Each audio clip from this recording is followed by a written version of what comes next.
Olá pessoal, bom estar aqui com vocês.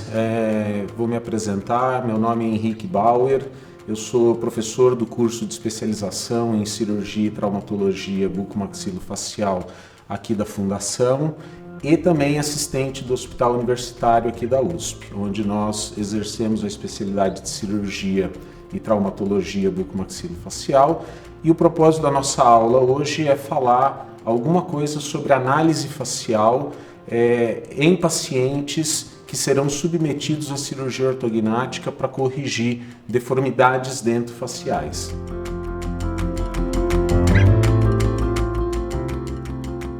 A primeira coisa que a gente analisa, ou que a gente observa num rosto é a questão de proporção e simetria. Quando a gente olha um caso como esse, fica nítido no pré-operatório, na foto à esquerda, de que esse paciente tem alguma coisa errada com o rosto dele. E quando a gente olha a foto do pós-operatório, também é muito patente para qualquer observador que existiu uma harmonização, que esse rosto se tornou mais harmônico, mais atraente, mais simétrico, mais proporcional. A grande luta dos cirurgiões maxilofaciais no campo da cirurgia ortognática sempre foi conseguir um método didático, uma maneira de didatizar a análise de um rosto. Para quê? Porque a partir dessa análise e de mensurações feitas por essa análise, que a gente possa planejar que movimentos cirúrgicos são adequados para essa face, para que ela se torne realmente harmônica e agradável aos olhos de todos. A nossa primeira ferramenta de didatização foi a cefalometria. A cefalometria é uma disciplina que estuda pontos craniométricos, Esses pontos ligados formam linhas e essas linhas entre si produzem ângulos e medidas lineares.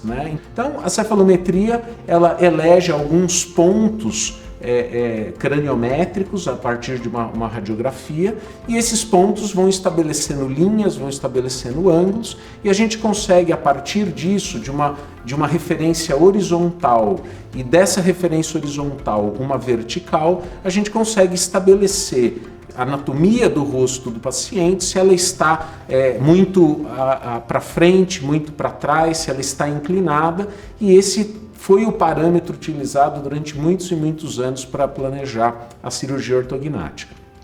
Acontece, entretanto, que ao realizar esses planejamentos cefalométricos, nós cirurgiões começamos a observar que alguns planejamentos cefalométricos não produziam rostos harmônicos. Ou, diferentemente disso, quando se analisava a cefalometria de um paciente desarmônico, os valores que a gente encontrava nessa cefalometria não eram condizentes com aquilo que nossos olhos viam no rosto do paciente. E alguns cirurgiões começaram a ousar desobedecer esses padrões cefalométricos e fugir da norma cefalométrica em busca de algo que lhe parecia mais estético. Então, num primeiro momento, a gente montava os rostos no nosso planejamento, tentando colocar todos os parâmetros dentro daquele padrão cefalométrico, e com o passar do tempo, observando que isso não produzia rostos harmônicos, a gente começou a buscar uma outra forma de analisar e didatizar o entendimento da estética facial. Talvez o autor que mais tenha se lançado ou que tenha sido vanguardista nisso tenha sido o Arnett, um cirurgião americano, e ele postulou um método de análise facial, esse clínico, não mais na radiografia e nos padrões cefalométricos, cujos pilares da sua análise eram a vertical verdadeira, ou seja, uma linha vertical verdadeira, e a posição natural da cabeça.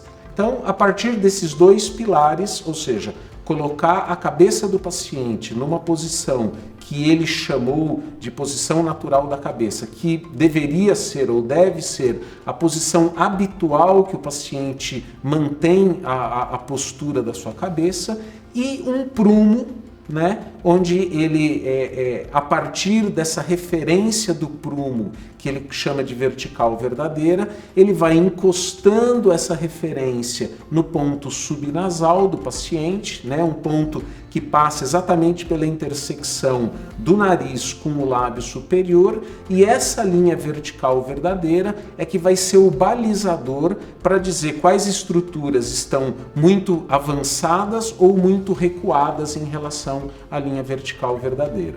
Então, vejam aqui um exemplo, né? A gente pega a mesma paciente, né, e posiciona a cabeça dela discretamente diferente em relação a uma mesma vertical verdadeira, e a gente tem medidas ou parâmetros diferentes de análise que vão levar a planejamentos diferentes e resultados pós-operatórios diferentes também. Então, a posição da cabeça é uma peça-chave na análise facial. Como é que a gente consegue, como é que a gente alcança a posição natural da cabeça? Então, o paciente deve ficar em pé, né? Não se busca a posição natural da cabeça sentado ou deitado, é sempre o paciente em pé, né? O espelho é uma ferramenta que ajuda muito, porque o paciente ele deve manter o seu olhar em direção ao infinito, né? Na altura dos olhos dele, né? Com ombros relaxados, né? E buscando a posição que ele habitualmente ocupa de forma natural. Né? Vícios posturais da cabeça, então pacientes que têm uma posição sempre inclinada ou para frente ou para o lado, não devem ser corrigidos. Se aquela é a posição habitual que o paciente mantém a cabeça dele, nós devemos produzir, executar a análise facial exatamente naquela posição. Bom, pessoal, eu acho que deu para a gente avaliar esse histórico de como nós chegamos na análise facial atual, contemporânea, né? Vejam quantos parâmetros são avaliados e considerados, né, antes de uma cirurgia, que vão fazer parte desse planejamento.